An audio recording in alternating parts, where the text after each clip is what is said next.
Olá, graça e paz em nome de Jesus. Hoje é o 271º dia de leitura da Bíblia na ordem cronológica dos acontecimentos.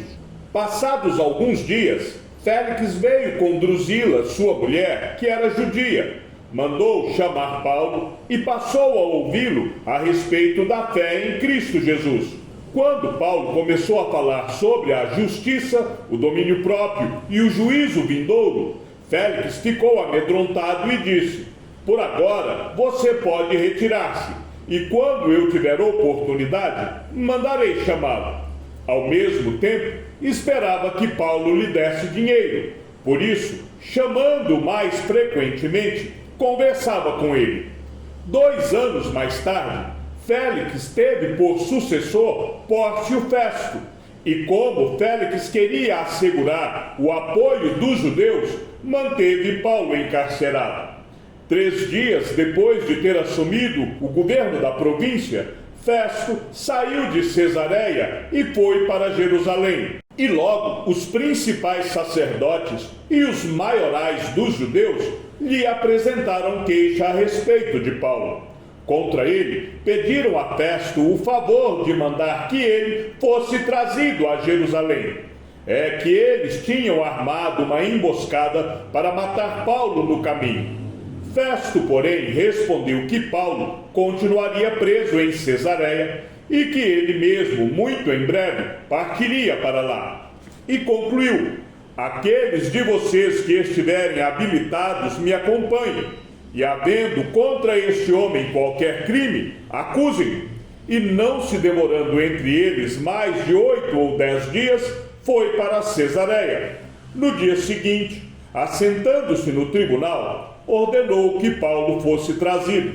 Quando Paulo chegou, os judeus que tinham vindo de Jerusalém ficaram em volta dele, fazendo muitas e graves acusações contra ele, as quais, entretanto, não podiam provar.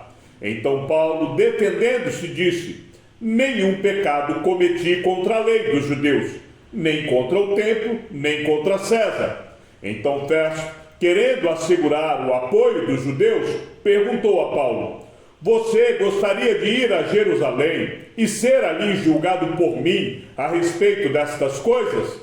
Paulo respondeu: estou diante do tribunal de César, onde convém que eu seja julgado. Não fiz mal nenhum aos judeus, como o Senhor sabe muito bem. Se de fato pratiquei algum mal ou crime digno de morte, estou pronto para morrer. Se, pelo contrário, não são verdadeiras as coisas de que me acusam, ninguém pode me entregar a eles. Apelo para César. Então Festo, tendo falado com o conselho, respondeu: já que apelou para César você irá. Passados alguns dias, o rei Agripa e Berenice chegaram a Cesareia, a fim de saudar Festo.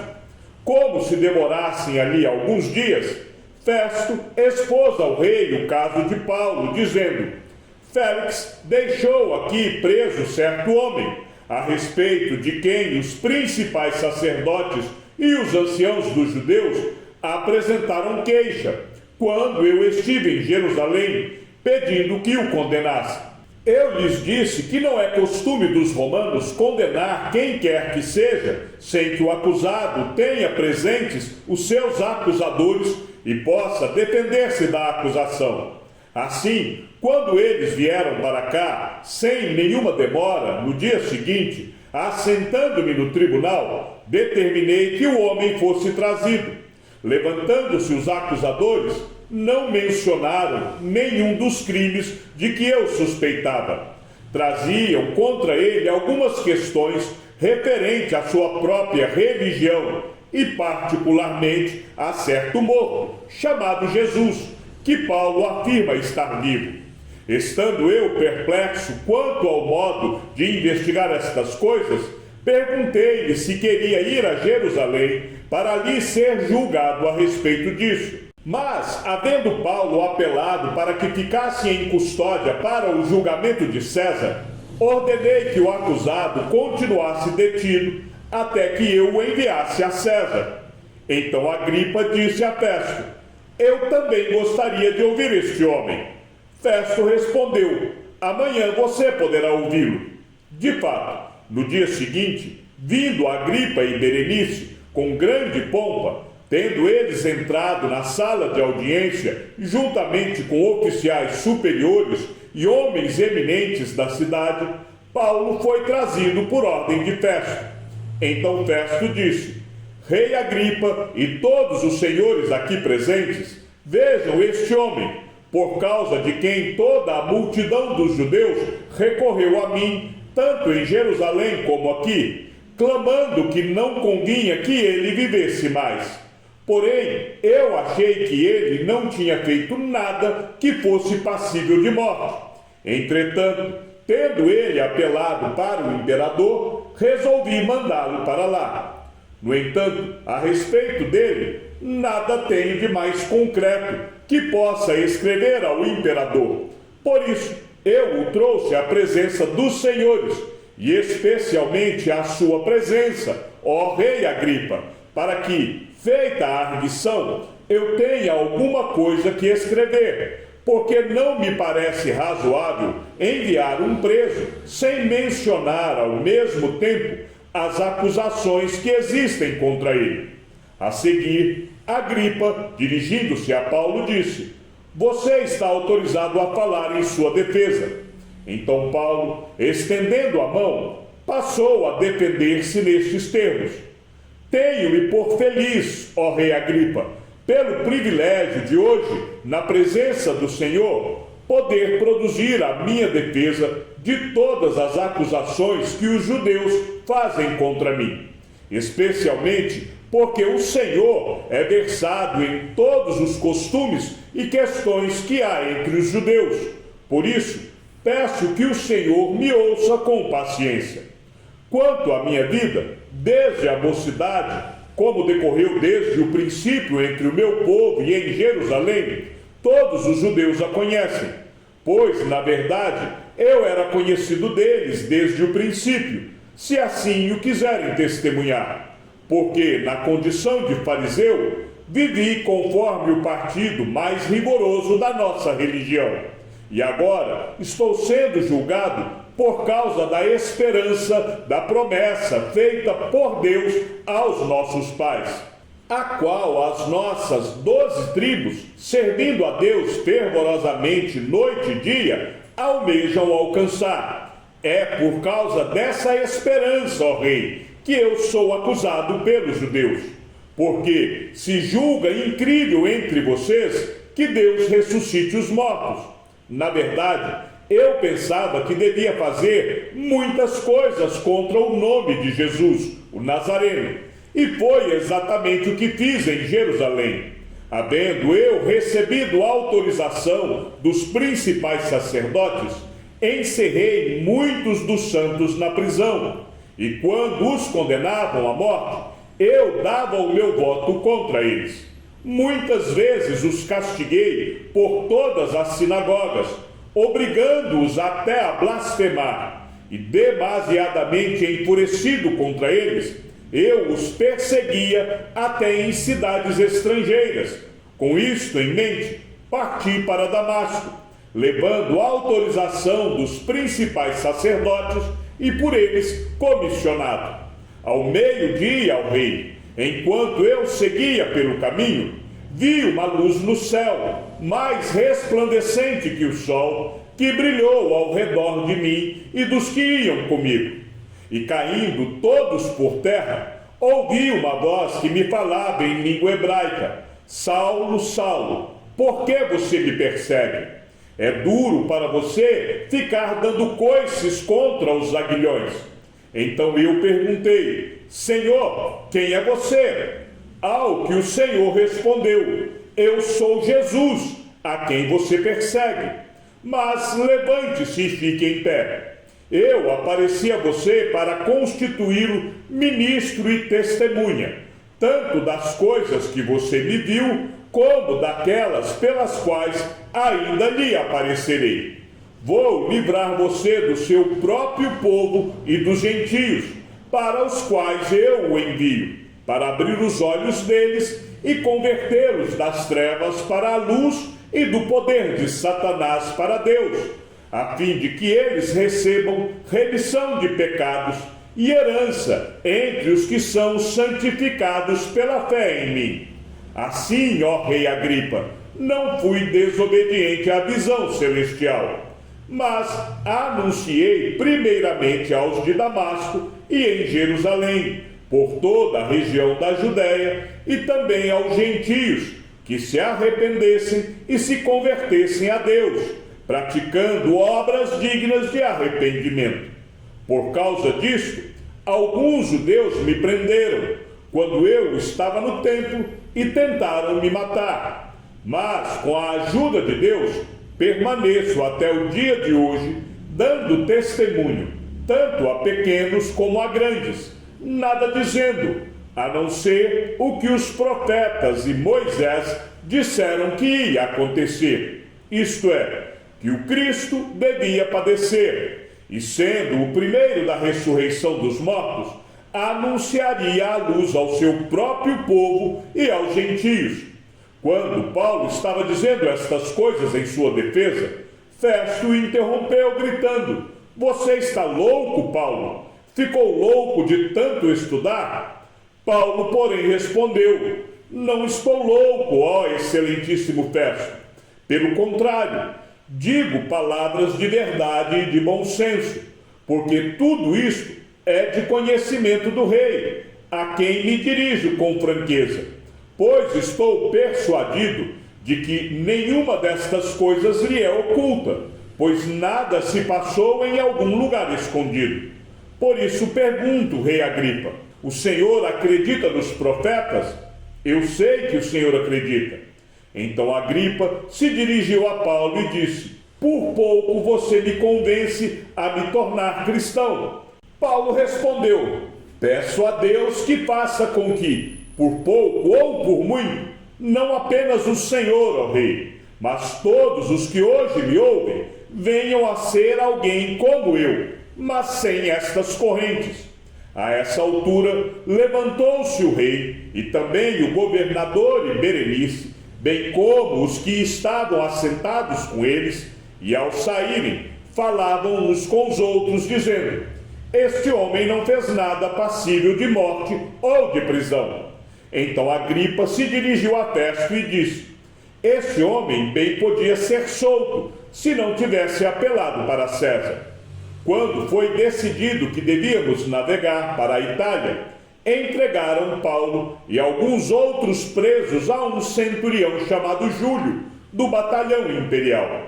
Embarcando num navio de Adramite, que estava de partida para costear a província da Ásia, fizemo-nos no mar, indo conosco Aristarco, um macedônio de Tessalônica. No dia seguinte, chegamos a Sidom. Júlio, tratando Paulo com humanidade, permitiu que ele fosse ver os amigos e obter assistência. Partindo dali, navegamos ao abrigo da ilha de Chipre, porque os ventos eram contrários, e tendo atravessado o mar ao longo da Cilícia e Panfilha, chegamos a Mirra, na Lícia. Nesse porto, o centurião encontrou um navio de Alexandria, que estava de partida para a Itália, e nos fez embarcar nele. Navegando vagarosamente muitos dias, foi com dificuldade que chegamos às imediações de Cnido, não nos sendo permitido prosseguir, por causa do vento contrário. Navegamos ao abrigo de Creta, na altura de Salmona. Costeando a ilha com dificuldade, chegamos a um lugar chamado Bons Portos, perto do qual estava a cidade de Lazéia. Desde muito tempo, tendo se tornado a navegação perigosa, e já passado o tempo do dia do jejum, Paulo os aconselhou, dizendo: "Senhores, vejo que a viagem vai ser trabalhosa, com dano e muito prejuízo, não só da carga e do navio, mas também da nossa vida." Porém, o centurião dava mais crédito ao piloto e ao mestre do navio do que ao que Paulo dizia, não sendo o porto próprio para invernar. A maioria deles era de opinião que deviam partir dali, para ver se podiam chegar a Fenícia e aí passar o inverno, visto ser um porto de Creta, que olha para o noroeste e para o sudoeste, soprando brandamente o vento sul, e pensando eles ter alcançado o que desejavam, levantaram âncora e foram costeando mais de perto a ilha de Creta. Entretanto, não muito depois, desencadeou-se do lado da ilha um tufão de vento chamado Euroaquilão. O navio foi arrastado com violência e, sem poder resistir ao vento, cessamos a manobra e nos fomos deixando levar. Passando ao abrigo de uma ilhota chamada Cauda, com dificuldade conseguimos recolher o bote. Tendo içado o bote, os marinheiros usaram de todos os meios para reforçar o navio com cabos de segurança. E temendo que fossem encalhar nos bancos de areia de Sirte, desceram as velas e foram à deriva. Açoitados severamente pela tormenta, no dia seguinte, começaram a jogar a carga no mar. E no terceiro dia, nós mesmos, com as próprias mãos, lançamos ao mar a armação do navio. E não aparecendo, havia já alguns dias, nem sol nem estrelas, caindo sobre nós grande tempestade, dissipou-se afinal toda a esperança de salvamento. Havendo todos estado muito tempo sem comer, Paulo, pondo-se em pé no meio deles, disse: Senhores, na verdade, era preciso terem me atendido e não partir de Creta, para evitar este dano e perda. Mas agora aconselho que tenham coragem, porque nenhuma vida se perderá, mas somente o navio. Porque esta mesma noite, um anjo do Deus a quem pertenço e a quem sirvo, esteve comigo, dizendo: Paulo, não tenha medo. É preciso que você compareça diante de César. E eis que Deus, por sua graça, lhe deu todos os que navegam com você. Portanto, senhores, tenham coragem, pois eu confio em Deus que tudo vai acontecer conforme me foi dito. Porém, é necessário que sejamos arrastados para alguma ilha. Quando chegou a 14ª noite, sendo nós batidos de um lado para outro no mar Adriático, por volta da meia-noite, os marinheiros pressentiam que se aproximavam de alguma terra, e lançando a sonda, viram que a profundidade era de 36 metros. Passando um pouco mais adiante, tornando a lançar a sonda, viram que a profundidade era de 27 metros, e receosos de que fôssemos atirados contra lugares rochosos, lançaram da popa 4 âncoras e oravam para que rompesse o dia. Nisto, os marinheiros tentaram escapar do navio, arriaram o bote no mar a pretexto de que iam largar âncoras da proa. Paulo disse ao centurião e aos soldados: se estes não permanecerem a bordo, vocês não poderão se salvar. Então os soldados cortaram os cabos do bote e deixaram afastar-se. Enquanto amanhecia, Paulo rogava a todos que se alimentassem, dizendo: hoje é o 14º dia em que, esperando, vocês estão sem comer, não tendo provado nada. Por isso peçam que comam alguma coisa, pois disto depende a sobrevivência de vocês. Porque nenhum de vocês perderá nem mesmo um fio de cabelo. Tendo dito isso, pegando um pão, deu graças a Deus na presença de todos, e depois de o partir, começou a comer. Todos ficaram mais animados e se puseram também a comer. Estávamos no navio 276 pessoas ao todo. Refeitos com a comida, aliviaram o navio, jogando o trigo no mar. Quando amanheceu, não reconheceram a terra, mas avistaram uma enseada, onde havia uma praia. Então consultaram entre si se não podiam encalhar ali o navio. Cortando os cabos das âncoras, deixaram que ficassem no mar. Soltaram também as amarras do leme, e, alçando a vela de proa ao vento, dirigiram-se para a praia.